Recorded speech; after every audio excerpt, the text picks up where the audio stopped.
написала этот напев Марина Ходрева, но почему я говорила из два? А потому что в нашей этой обработке присутствует еще одна музыкальная тема, очень красивая, одного очень уважаемого нами и в мире прекрасного джазового композитора и пианиста Андрея Кондакова. Эта тема называется «Заброшенный парк».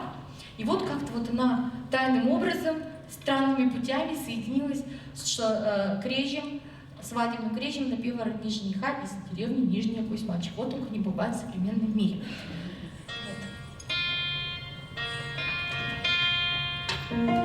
Эх, да споем! Свадьба есть, свадьба есть, тёлка есть, тёлка есть. Шудела, чуанва, верайно, епишу висарялано, кайдоешу висаребена. Годере, верайно, айдой бегинено, епишу висарелало, майдой верайвал, эбишу ивал. Годере, верайно, айдой бегинено, епишу висарелало, чуанвань, кунянвань.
Bye.